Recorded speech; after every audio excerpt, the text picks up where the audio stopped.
music. He's an international consultant, and he's passionate about teaching people how to use cultural awareness and empathy with a proper mindset to negotiate successfully in China. Welcome to the program, Gene Shu.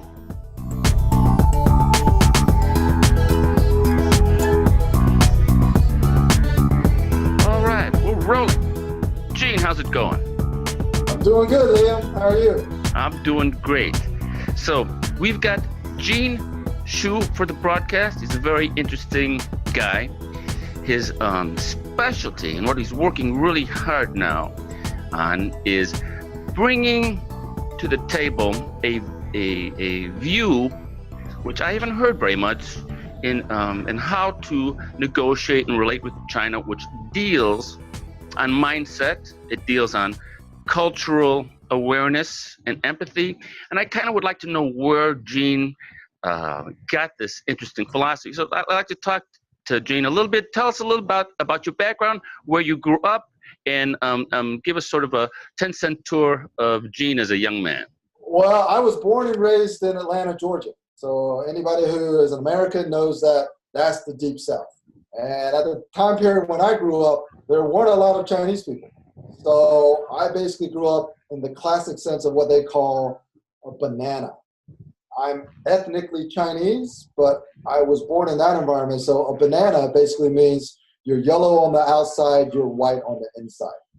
So I grew up as a classic banana syndrome ABC, which means American-born Chinese. And I even went to, so I played football, baseball, basketball, soccer growing up in the South because sports are big there. I went to Georgia Tech and got my engineering degree. And then with my first job, my career started going international. I first went to Toronto, Canada in 1994. And my first time in Asia as a business person was 1996 when I was the country manager in Taiwan. Okay, and your dad was a particle physicist from Columbia, got his PhD from Columbia University, and your dad moved, was it just you or you and the family, to Taiwan when you were about 9 or 10 to spend a year in China, in Taiwan? My father, he got his doctorate in Columbia University. He got his first teaching position at Georgia State University, which is why him and my mom moved to Atlanta. And actually, my mom was pregnant when they drove from New York to Atlanta. And I was born, I think, a few weeks after they arrived in Atlanta. Now, when I was in the third grade, my father decided to go, in that case, go to Taiwan to teach for a year at Taiwan National University. So, in essence, he took a sabbatical from Georgia State and went to Taiwan. And since I was still young, I was in the third grade, basically the whole family went and spent a year in Taiwan. So they put me straight into the elementary school system in Taiwan. I barely spoke any Chinese, so I was a third grader, but I had to go to the first grade in the morning and second grade in the afternoon. So I was essentially going to first grade and second grade at the same time. But in that year, I basically learned how to speak Chinese, because when you learn at that age, that's when it really sticks. So I always had the foundation for speaking Chinese based on that 1 year when my father took a sabbatical and taught 1 year in Taiwan. That's great. So 1 year you were able to pick up the language. How was it emotionally? Were you teased a lot? Was it like a big emotional thing, or did you just say, okay, I'm just going to do this. Dad's taking us over there. I'm going to just bite the bullet and go through it. And so give us a sense of how your mindset was as a young boy. Well, that was really a long time ago. So that was over 30 years ago. Might have been closer to 40 years ago. At that, so the thing is, when people are young, they're children, they're much easier to get along with other people and develop new friendships. And because we're curious and we have imagination and we all want to play and we can find common bonds, one of the things that, so I didn't have a lot of issues adapting to Taiwanese culture or Chinese culture in Taiwan. One of the things that I talk about these days is when typical Americans go to China for business, what they lack is they lack curiosity and they lack imagination, because their worldview is now so ingrained that it's very, very difficult to change. When you're young and you're still learning and your mind is full of curiosity and imagination, it's really, really easy to adapt to another culture. So I didn't have any issues adapting in Taiwan. In fact, going through the school system, nobody spoke English. I just spoke Chinese and was just like any other, Taiwanese kid growing up in Taiwan during that period. And what's unique about you, Gene, is that you say your mom was an artist and a writer, and your dad was a teacher. It's not much different from how I was brought up. You kind of were able to keep this sort of openness that you had as a kid, and bring that or nurture that in your business world. You talk about this avatar Jack, who was somebody who became part of your business life and turned into a person who tried to steal from the company, did a lot of corrupt things. And you never really talked about this experience in any sort of real sense of vengeance or negative way. You have a very open sort of understanding of this person and what he taught you. And were you really angry at this time when this was happening to you, when this person was betraying you? And is this a reflection that you have, which is so much passive and outwardly looking and compassionate, really? Has this come through over time, or have you always been naturally open like this? No, because I think we as human beings will always have some level of anger and frustration and betrayal if somebody does something like that against us. But I can tell you, relatively speaking, the things that Jack was doing didn't bother me nearly as much as what happened later in my career when I was an expat in China. So basically, yeah, Jack was kind of, siphoning products through the supply chain. He tried to trademark all of my company's trademarks, and he eventually ended up selling fake products with fake labels. But the thing is, I was an employee of somebody else. So it doesn't really matter what Jack was doing. He wasn't doing it to me personally. And it didn't really affect my compensation. It didn't affect my bonus. It didn't really affect anything. It just essentially gave me more work to do. It gave me more problems to solve for the company that I was working for. So nobody blamed me for Jack's corrupt and bad behavior. Everybody, and I think people still do this today, people just assume that, well, Chinese people are corrupt and unethical. And that's still the perception that most foreigners have when they do business in China, because what Jack was doing wasn't a one-up situation. That happens all the time to many foreign companies and multinational companies in China. So at that point, I didn't really take it personal. But one of the things that you as a business leader have to be able to manage when you do business in China is you have to manage your own level of emotional intelligence. Because what happens is, if you don't know how to understand behavior in the Chinese context and you get frustrated and you get angry, then ultimately you're not going to be able to find a way forward and be able to survive in that market. So that's not your original question, but one of the things that I will answer your question this way, because I've had so many personal experiences and professional experiences. My wife is Chinese. I've just learned to not view certain behavior in a negative way. I've learned to be empathetic to why people behave the way they behave. I've learned to give people the benefit of the doubt when I don't really know the source of their behavior. And I've learned to be non-judgmental. And those characteristics are extremely, extremely important if you want to develop real guanxi relationships in China.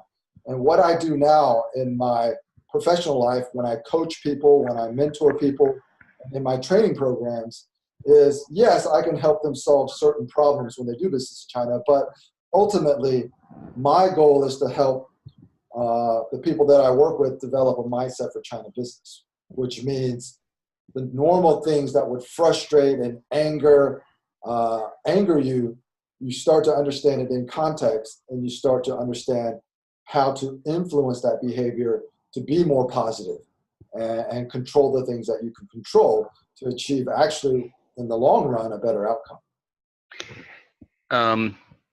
And I'd like, if you could, tell the audience a little bit about this concept, which is very new to me and very interesting. This concept in China about the law of man, or the law of law.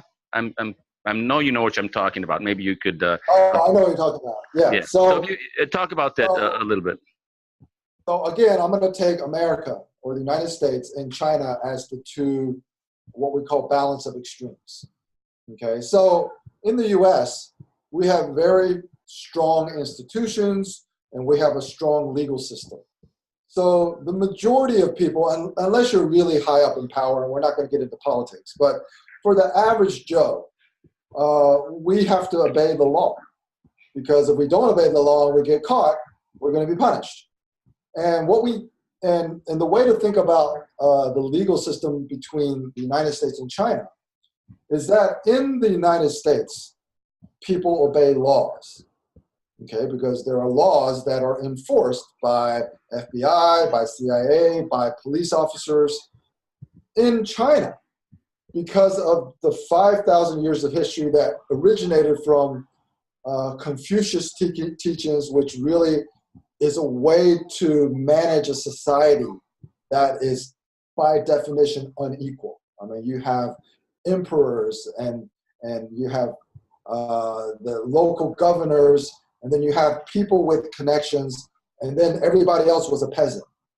And the Confucius philosophy was, how do you maintain social harmony when there is by default unequal class division? Okay, and that has evolved into the system of guanxi and reciprocity. And even though in China they have laws written in the books, whether you get a judgment in your favor or not in your favor really depends on what connections you have. So there's a saying, in America, people obey laws, but in China, people obey people. Because ultimately in China, because it's a communist one-party system, there is a single authority, there's no checks and balances. Ultimately, whether you did something wrong or you didn't do something wrong, some arbitrary judge gets to make that decision. And he can follow the law or he doesn't have to follow the law, and there's no system of checks and balances. There's no free press where people can actually go in and ask these hard questions. So when you're doing business in China, you just have to keep that in mind.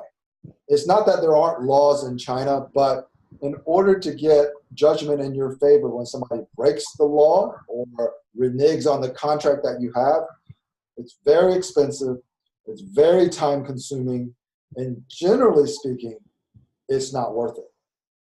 Which is the way to succeed in China is to not worry about enforcing the terms of your agreement. Rather, is to focus on developing the real guanxi relationship where you don't have to worry about the contract. And that's what I'd like to touch on. Again, we talked about Jack, who was referred to as sort of a friend of the family, so to speak. He was brought into the company as somebody you could trust, and he went and he started doing these things that we in America would consider corrupt.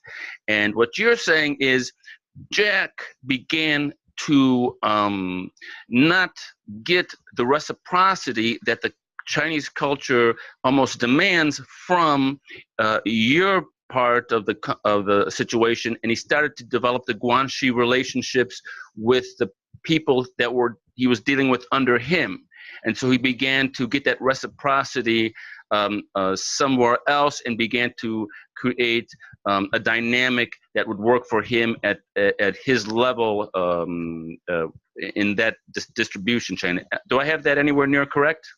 Yeah. So, when we first brought Jack on board, he was like poor. He couldn't afford shoes. He couldn't even afford his train ticket. We bought him a train ticket so he could take a train to meet us, and then basically we set him up. We invested in setting up a business for Jack when Jack basically had no upward mobility.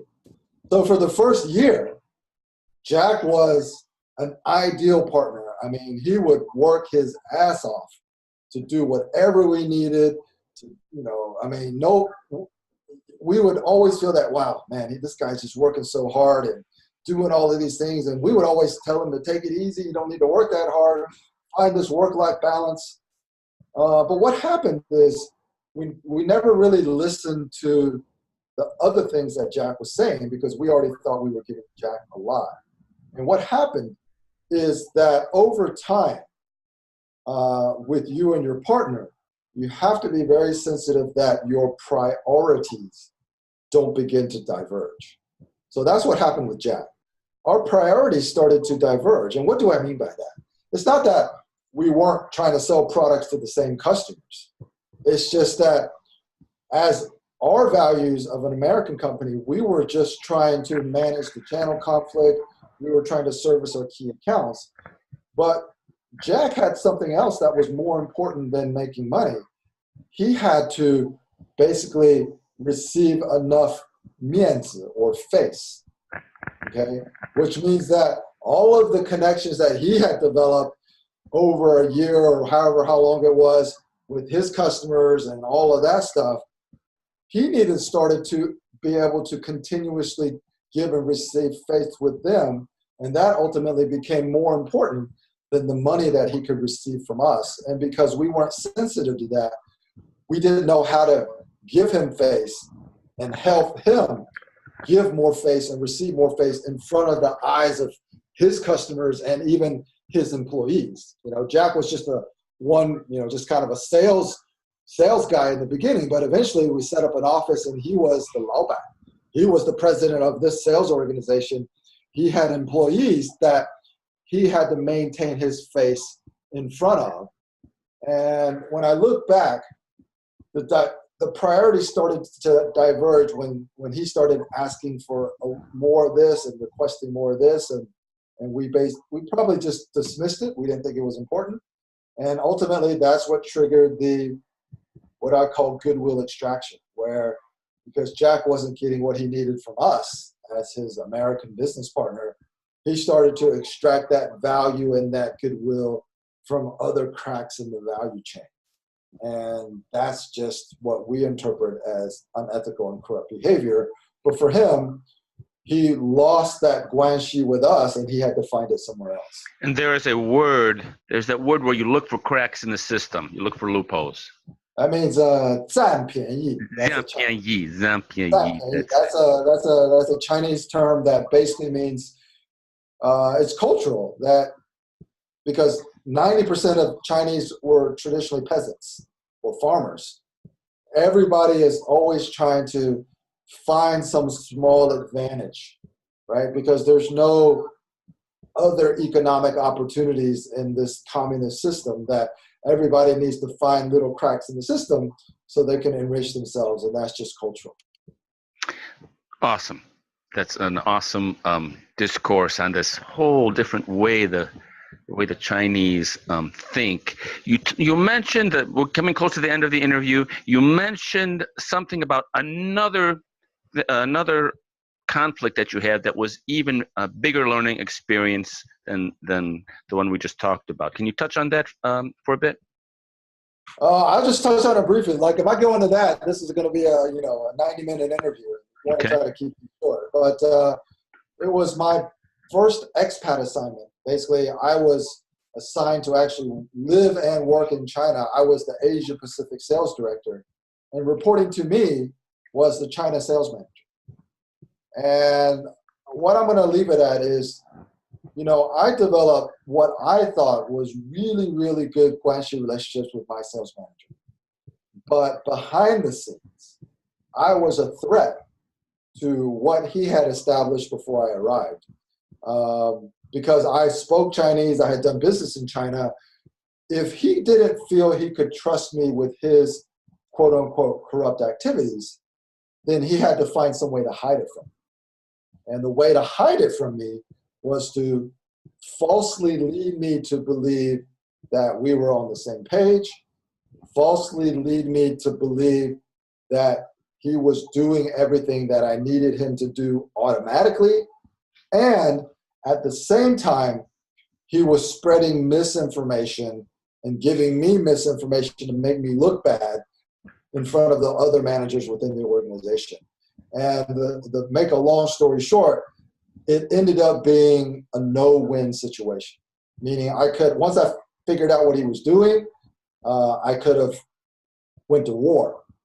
But ultimately, he's the sales manager for all of Greater China, and there's no winning outcome if we are fighting each other. So what I ended up doing is I just quietly and discreetly negotiated an amicable separation with my boss in Germany. And I just left that organization and that position quietly. It was the right decision because I got a very, very handsome severance package by not creating issues, by trying to form, political alliances and try to go head to head. I just said that, I'm not the right person for this job. You need somebody else to try to manage this situation. And I quietly just disengaged from the company and started my own consulting business. And that's how it all happened. When I resigned from that company in 2013, I spent about 2 years working as a consultant in China, where I was consulting for working for large multinational consulting companies, consulting in China for multinational companies, and even companies in joint ventures with Chinese state enterprises. And then ultimately, the life of a consultant is you're always on the road. So I decided that I didn't want to always be on site at the customer's, site. So that's when I decided it's time for me to do something on my own. And I started the business that I'm in now, EME, which is a cross-cultural training, coaching, and consulting company.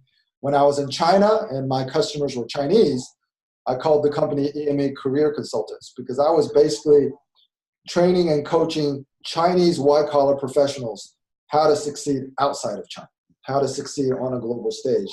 Now that I'm back in the US, I've actually rebranded. Now I'm EME China Consultants, and I basically focus on helping foreigners understand how to do business in China. Yeah, and you've got a very Zen sort of way, and with all of this trade war talk, there's all of this negative energy when it comes to talking about Asia and China and the whole Hawaii thing. So you're kind of like a breath of fresh air with your message of mindset and talking about cultural awareness and empathy. And so we have just a few minutes left. I wonder if you'd like to do the 10 questions of Bernard Pivot.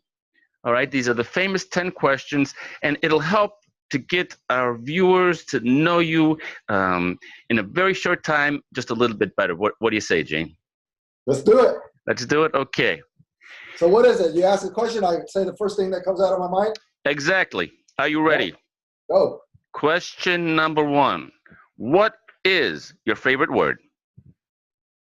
Empathy. Beautiful. What is your least favorite word? Communist. What turns you on creatively, spiritually, or emotionally? Music. What turns you off? What turns me off? Arguments. What is your favorite curse word? God. That's a Chinese curse word. Say that one more time. God. So God. this has to be censored for the Chinese listening audience now, because that's a Chinese swear word. Okay. What sound or noise do you love? I like the sound of a guitar. What sound or noise do you hate? Let's see. I hate the sound of traffic. What profession other than your own would you like to attempt? To be a musician. What profession would you like not to do? What profession would you not like to do? I wouldn't want to be president of the United States. No Donald Trump. Too much politics. Okay.